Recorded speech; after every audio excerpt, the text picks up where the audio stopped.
ఈరోజు మనం మాట్లాడుకోబోయే దేశం పేరు ఎస్వతిని. ఈ దేశం గురించి కొన్ని షాకింగ్ ఫ్యాక్ట్స్ మాట్లాడుకుందాం. ఆఫ్రికాలోని బంటు తెగకు చెందిన ప్రజలు సాగు భూముల కోసం వెతుకుతూ ఇప్పుడున్న ఎస్వతిని ప్రాంతానికి చేరుకున్నారు. 19వ శతాబ్దంలో మిగతా ఆఫ్రికా దేశాల్లాగే ఇది కూడా బ్రిటిష్ వారి చేతుల్లోనే వెళ్ళిపోయింది.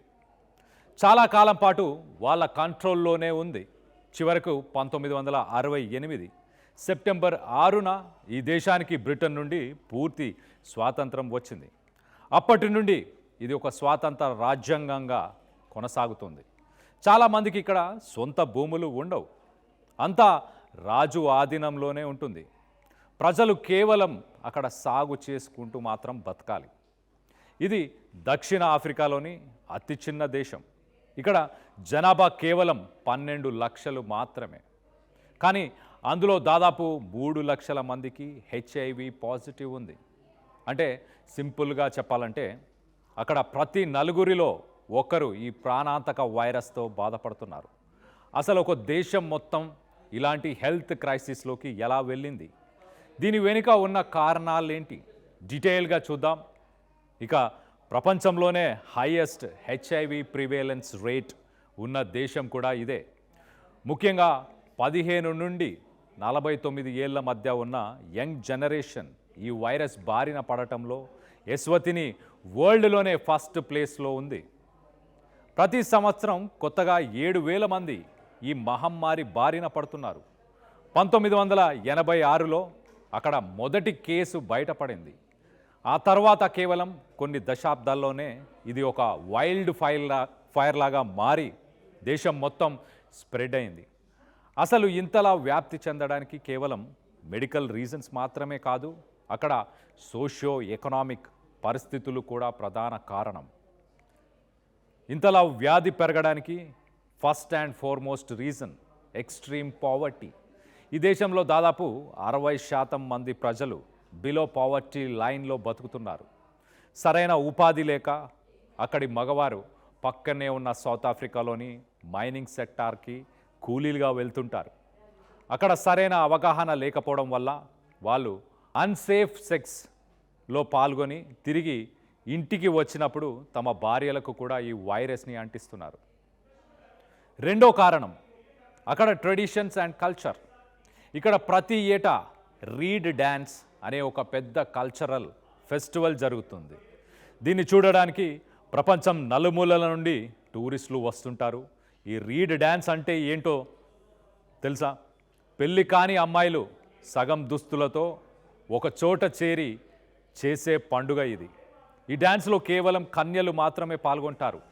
తాము పవిత్రంగా ఉన్నామని నిరూపించుకోవడానికి నది దగ్గర నుంచి గడ్డి పొరకను తీసుకొని అక్కడి రాజుకు సమర్పిస్తారు. ఇలా వేడుకలో డ్యాన్స్ చేసే అమ్మాయిల్లో ఎవరో ఒకరిని రాజు మెచ్చుకొని తన కొత్త భార్యగా ఎన్నుకుంటారు. అక్కడ పాలిగామీ అనేది చాలా కామన్. ఆ దేశ రాజే ఈ రీడ్ డ్యాన్స్లో పాల్గొని అమ్మాయిల్లో ఒకరిని ఎంచుకొని మరి పెళ్లి చేసుకుంటారు. రాజుకు ఎంతమంది భార్యలు ఉన్నా ప్రతి ఏటా ఇలా మరో అమ్మాయిని తన భార్యగా ఎంచుకోవడం అక్కడి ఆచారం. ఇక ఈ ఫెస్ట్ ప్రతి ఏడాది ఆగస్టులో లేదా సెప్టెంబర్ మొదటి వారంలో 8 రోజుల పాటు జరుగుతుంది. దీనిని చూడడానికి చాలామంది టూరిస్టులు వస్తుంటారు. అయితే ఇక్కడ దురదృష్టం ఏమిటంటే అక్కడి నిరుపేద మహిళలు డబ్బు కోసం ఇటు పర్యాటకులతో టూరిస్టులతో సంబంధాలు పెట్టుకోవడం వల్ల వైరస్ వేగంగా వ్యాపిస్తుంది. మరో భయంకరమైన విషయం ఏంటంటే అక్కడ స్కూల్కి వెళ్ళే పిల్లల్లో దాదాపు 18% మంది టీనేజ్లో ఉన్న వాళ్ళంతా కూడా ఫిజికల్ రిలేషన్స్లో పాల్గొంటున్నారని సర్వేలు చెబుతున్నాయి. చిన్న వయసులోనే ఇలాంటి వాటికి గురి కావడం వల్ల ఫ్యూచర్ జనరేషన్ మొత్తం రిస్క్లో పడిపోయింది. ఇక ట్రీట్మెంట్ విషయానికి వస్తే హెచ్ఐవిని కంట్రోల్ చేయడానికి లీనాకాపవిర్ అనే ఒక డ్రగ్ చాలా ఇంపార్టెంట్.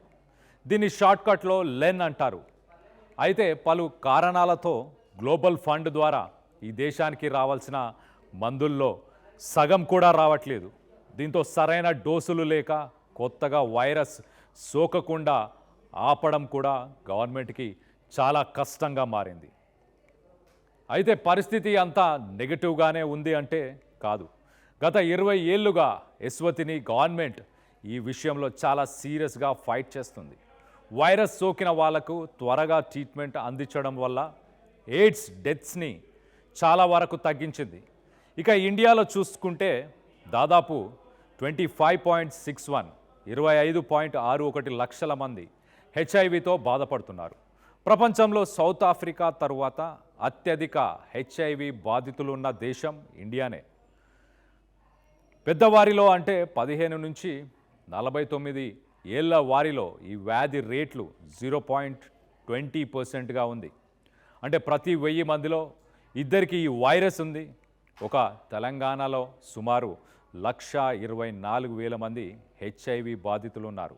2024-25 సంవత్సరంలో సుమారు 19 లక్షల మందికి టెస్టులు చేయగా 9,400 మందికి కొత్తగా పాజిటివ్ అని తేలింది.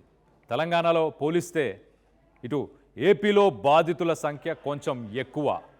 తాజా అంచనాల ప్రకారం దాదాపు 2,65,000 మందికి హెచ్ఐవి సోకింది.